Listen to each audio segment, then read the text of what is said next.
L'interdiction avec la forme Tewa Ikenai. Une leçon qui arrive en fin de bootcamp car elle n'est pas présente dans le deck Tango N5, mais parfois cette notion est considérée comme JLPT N5. Donc nous, on va la voir ici avec des exemples. Koko ni Kitewa Ikenai. Qu'est-ce qu'on a dans notre phrase? Déjà, on a Koko ni. Koko, je vous rappelle, c'est ici. Ni, ça indique un point fixe. La cible, par exemple, d'un déplacement. Déplacement qu'on a juste après avec Kitewa Ikenai. Vous connaissez peut-être le kanji de kuru. Kuru, qui est irrégulier, donc ici il se prononce bien Kitewa, et on a notre fameux Tewa Ikenai qui est la forme qu'on va étudier aujourd'hui.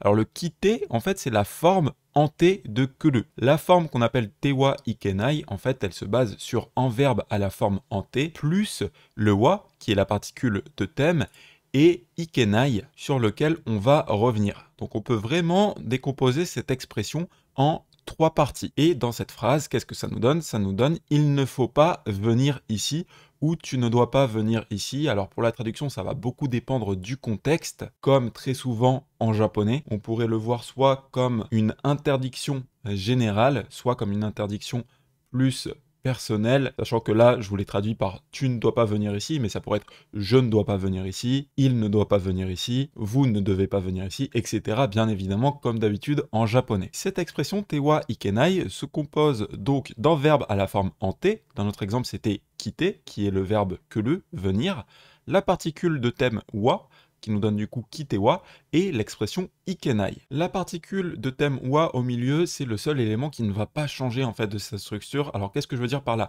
En fait, tous les éléments vont être présents, mais ils sont sujets à changement. En exemple concret, ici on a non dewa ikenai. Vous voyez que c'est un verbe à la forme en T, mais ça ne nous donne pas du coup tewa ikenai, mais techniquement dewa ikenai.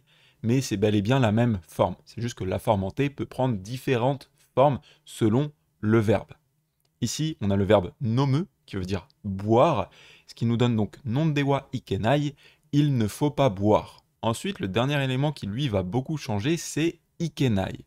Ikenai, à la base, ça vient du verbe iku, qui veut dire aller, que l'on a passé à la forme potentielle, ikeru, qui est une forme considérée comme JLPT N4, donc on n'a pas encore vu le potentiel, vous la verrez plus tard dans votre apprentissage quand vous verrez les notions du N4, mais très rapidement en fait, ikeru, on passe de aller iku à ikeru, pouvoir aller, et ensuite ce ikeru, ce pouvoir aller, on le passe lui-même à sa forme négative qui va nous donner ikenai. À l'heure actuelle, ikeru et ikenai sont devenus des expressions en japonais qui s'utilisent directement telles quelles. Elles s'écrivent généralement dans ce cas-là directement tout en hiragana. Ikeru, même si littéralement ça veut dire pouvoir aller, ça prend le sens de aller bien, bien se passer, être bon.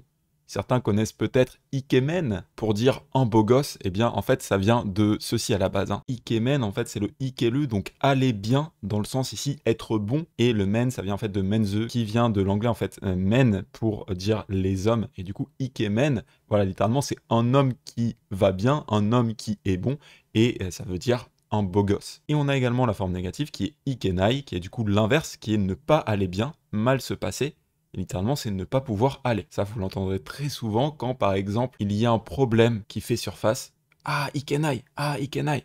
Voilà, ah, ça va pas. À l'heure actuelle, ce sont vraiment des expressions qui sont utilisées directement telles quelles. Ce qui nous donne littéralement dans notre phrase, kitewa ikenai, en ce qui concerne l'action marquée par la forme en T, ça ne peut pas aller. Ça fait alambiquer en français, mais c'est très important de comprendre cette forme. Pourquoi ?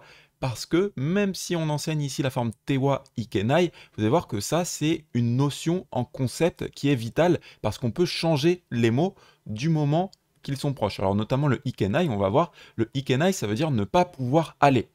Et ça, en japonais, il y a plusieurs manières d'exprimer cette idée de ça ne va pas, ça ne peut pas aller. Déjà, ikenai, c'est la forme du dictionnaire, c'est la forme neutre. Ikenai, ikenai. On pourrait totalement le conjuguer à la forme en masse, la forme polie. Du coup, la forme polie négative, ça serait pas juste masse, mais masen. On passerait de ikenai à ikemasen. On a vu que c'était un verbe à la base ikenai, et du coup, sa forme négative polie existe également, c'est ikemasen. Par exemple, dans l'expression koko ni kitewa ikenai, on pourrait totalement dire, en version polie, koko ni kitewa ikemasen. Le sens est le même, c'est juste la politesse qui change. Écoutez cet audio et essayez de comprendre ce qui se passe. 約束を忘れてはいけません。約束を忘れてはいけません。 Notre phrase, c'était celle-ci. Yakusoku o wasurete wa ikemasen. Yakusoku, ce sont les promesses. Alors ça peut être la promesse ou les promesses, encore une fois, selon le contexte. Et o, ça va nous indiquer l'objet. Et ensuite, on a le verbe wasureru, qui veut dire oublier, puis notre forme, te wa ikemasen. Donc ça, on pourrait le traduire par « il ne faut pas oublier les promesses »,« vous ne devez pas oublier votre promesse », etc. Tout ça, ça dépendra du contexte. Au niveau des pronoms, c'est vrai qu'en français, on est obligé de les préciser. En japonais, c'est le contexte qui va nous indiquer de quoi est-ce qu'on parle exactement. On va dire le sens de base, c'est « il ne faut pas oublier les promesses ». Mais on pourrait également utiliser cette phrase directement à quelqu'un pour donner plutôt un ordre à la personne à qui on parle directement. La forme tewa ikenai peut remplir deux fonctions, alors qui sont très proches, soit une fonction d'ordre général, soit une fonction d'ordre direct. Par exemple, si on a cette phrase « Byoin de keitai denwa o tsukatte wa ikemasen ». Byoin, c'est l'hôpital. Byoin de, c'est dans le cadre de l'hôpital, donc à l'hôpital. Keitai denwa o, je vous rappelle, keitai denwa, c'est le téléphone portable, o, c'est l'objet. Puis on a notre verbe tsukae, utiliser, qui est ici à la forme en T. Tsukatte wa ikemasen, il ne faut pas utiliser. Ici, c'est en ordre général. Il ne faut pas utiliser de téléphone portable à l'hôpital. C'est pas un ordre qu'on donne directement à quelqu'un, c'est un ordre, on va dire, qui est admis par beaucoup de gens. C'est une règle générale. Maintenant, je pourrais par exemple directement m'adresser à quelqu'un et lui dire Sokoni aite wa ikenai. Tu ne dois pas rentrer là-bas. Tu ne dois pas rentrer là-bas. Alors, soko, c'est pour quelque chose qui est proche de la personne à qui je parle. On peut imaginer qu'il y a une porte et que la personne à qui je parle s'apprête à rentrer. Je pourrais lui dire Soko ni wa haite wa ikenai. Non, tu n'as pas le droit de rentrer là-bas. Il ne faut pas que tu rentres là-bas. Et quand c'est en ordre direct comme ceci, on va pouvoir le remplacer par un autre mot qu'on a vu dans le bootcamp qui est dame. Dame, on l'avait vu pour dire ce n'est pas bon. Et vous voyez que ce n'est pas bon, c'est très proche du sens de ikenai, qui est ne pas aller. Sokoni haite wa dame ou sokoni haite wa dameda. Alors pourquoi est-ce que je vous ai mis le da entre parenthèses? C'est parce que grammaticalement, normalement, il faudrait le mettre, mais à l'oral, le da final comme ça a tendance à être très fort, à être un petit peu du langage masculin et à être omis très souvent. Vous n'avez pas forcément besoin de vous prendre la tête, vous, avec ça pour le moment. Essayez de l'observer quand vous faites de l'immersion, que à la forme neutre, parfois on met en da, parfois on ne le met pas. Essayez de repérer, plutôt de le remarquer, et c'est quelque chose, ça, que vous choperez vraiment avec de l'immersion.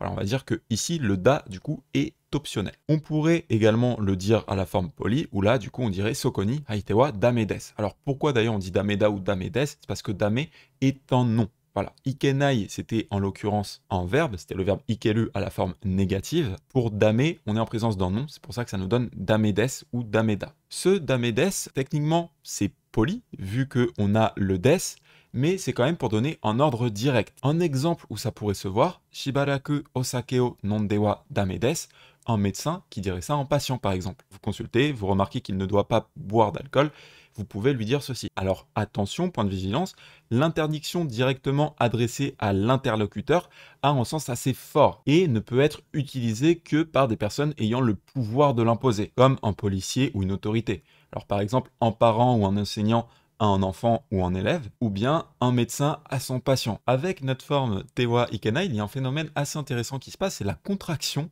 en cha et en ja. Alors, le tewa va être contracté en cha et le dewa en ja. Pourquoi est-ce qu'on a les deux? Je vous rappelle que la forme en t, en fait, des verbes en japonais, on peut avoir soit t, par exemple quitter c'était en t, soit le son de, comme par exemple dans nomu, ça nous donnait non de. Et du coup, selon le son qu'il y a avant, la contraction va changer. En vrai, la contraction en ja, on l'avait déjà vu à plusieurs reprises dans ce bootcamp, par exemple quand on dit ja mata, pour dire à la prochaine. Littéralement, c'est dewa mata. Quand on dit janai, pour dire ce n'est pas. Littéralement, c'est dewa nai. Et pareil pour du coup ja arimasen. Littéralement, c'est dewa arimasen.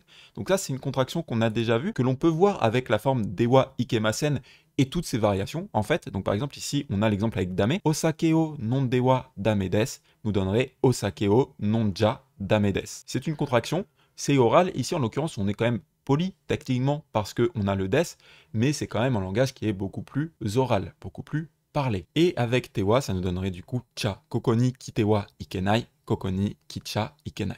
Koko ni kichai ikenai. Et ça, vous l'entendrez très souvent du coup en version, alors là, très orale et très familière. Ça, vous l'entendrez très souvent. Koko ni kicha dame! Non, tu ne dois pas venir ici. Il ne faut pas venir ici. En mode, c'est pas bien. Attention, c'est pas bien. Ici, on a notre contraction de tewa en cha et on a l'omission du da, donc ici une phrase très orale. Petit usage bonus, je vous le glisse comme ça au cas où vous tombez dessus. En soi, celui-là, vous n'avez pas à l'utiliser par vous-même avant d'être avancé en japonais. Ça permet également de demander la permission d'une manière très réservée. Par exemple, si je dis Mado shimete wa ikemasen ka, littéralement, on dit est-ce que je ne peux pas fermer la fenêtre? Est-ce que c'est interdit si je ferme la fenêtre? Est-ce que ça ne va pas si je ferme la fenêtre? En français, on peut dire des choses similaires, hein. Par exemple, est-ce que ça vous dérange si je ferme la fenêtre? Ce genre de choses. On va demander la permission en demandant est-ce que c'est interdit? Est-ce que ça ne va pas? Voilà, c'est une forme assez douce. Pour être honnête, c'est pas la forme la plus répandue. La forme la plus répandue, hein, pour demander la permission, on l'a déjà vu dans le bootcamp, c'était la forme en temoi. Voilà, c'est une forme, on va dire, qui est en cran au-dessus en termes de distance et du coup de politesse. Sinon, cette phrase nous donnerait tout simplement Mado shimete mo ii desu ka, qui est la phrase la plus passe-partout, qui vous servira dans le plus de contexte. L'alternative dewa naranai, parce que ici, nous, on a vu la forme ikenai, on a vu la forme dame. Il faut savoir qu'il y a d'autres mots qui permettent, comme ceci, en japonais, d'exprimer l'idée que quelque chose ne va pas. Un autre bonus que je vous donne ici, très oral, c'est ikan. Alors ça, je le donne surtout pour ceux qui aiment bien regarder des animés ou des dramas. Pas quelque chose qui s'utilise vraiment dans la vie de tous les jours à l'heure actuelle, mais ça s'utilise énormément dans la fiction. Par exemple, vous entendrez Koko ni kichai-kan. Alors ça a tendance à sonner un petit peu vieux, mais on peut très bien imaginer un mentor ou un personnage un petit peu prétentieux ou qui est au-dessus d'autres personnes utiliser cette expression. Pourquoi? Parce que ikan, ça vient du vieux japonais ikane, qui a le même sens que ikenai. Donc en vrai, c'est exactement le même sens. C'est la plus orale de ceux qu'on a vu jusqu'à présent. C'est juste pour que vous ne soyez pas perturbés si vous tombez dessus en immersion. Une autre qui est quand même relativement fréquente, ça va être le naranai. Naranai, à la base, ça vient du verbe nare, qui est devenir, qu'on a passé à sa forme négative. Et du coup, on peut utiliser soit naranai au négatif neutre, soit narimasen au négatif poli. Les deux formes existent. Littéralement, ça veut dire ne pas devenir. Et ça prend le même sens en fait que ikenai. Ne pas aller, ne pas devenir, ça veut dire que ça ne va pas. Si je vous donne un exemple, koko de tabako o sutte wa narimasen. Il ne faut pas fumer ici. Koko de, la limite de l'action. Tabako, c'est le tabac.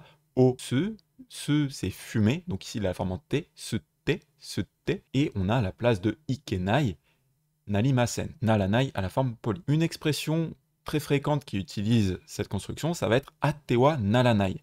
Atte wa naranai, en fait, le atte ici, c'est le verbe aru, qui a la forme en T, donc le verbe exister.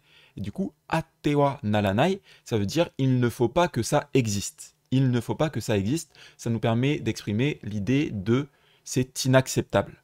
Et ça, vous le verrez très souvent, par exemple, atte wa naranai koto da, c'est une chose inacceptable. C'est une chose qui ne devrait pas exister. Alors si on fait un petit peu le tri dans toutes les formes qu'on a vues aujourd'hui, la forme tewa naranai, c'est carrément la plus formelle. Elle est assez rigide, c'est pas la plus utilisée, voilà, c'est la plus formelle. La plus passe-partout, c'est celle qu'on a vue en premier lieu, c'est la forme avec ikenai. Alors au passage ici, je vous ai mis les formes à la forme neutre, mais bien évidemment, vous pouvez les mettre à la forme polie. Toujours est-il que la plus formelle, c'est tewa naranai, la plus utilisée, c'est tewa ikenai, qui est également considéré quand même comme formel, comme poli. Vous pouvez totalement l'utiliser, notamment la forme voilà, en masse, hein, tewa ikemasen. On va dire c'est l'option la plus safe. Si vous devez vous-même en utiliser une pour le moment, commencez par utiliser celle-ci, puis observez les autres dans votre immersion. Ensuite, on a dewa dame, qui est oral, qui connote un côté d'une autorité qui dit ça à quelqu'un qui est légèrement inférieur. Et puis, on a tewa ikan, qui est carrément familier, que vous croiserez dans votre immersion. C'était la leçon 79 sur l'interdiction avec tewa ikenai. On a vu que en fait, on exprimait l'idée d'interdiction à travers la critique d'une action. Et ça avait une conséquence majeure, c'est qu'on avait plusieurs variations, notamment pour critiquer l'action. Alors le tewa formanté plus wa va être tout le temps présent, mais le ikenai va pouvoir changer. On va pouvoir soit déjà le conjuguer, et ensuite on va pouvoir également utiliser des alternatives comme dame, naranai, ikan. Cette forme est essentiel pour la prochaine leçon, vu qu'on va voir comment exprimer l'obligation avec naktewa ikenai. Et vous voyez que dans naktewa ikenai, on a le tewa ikenai. Bien comprendre cette leçon est fondamental pour comprendre cette autre forme très fréquente qui sert à exprimer l'obligation qui est le sujet de la prochaine leçon.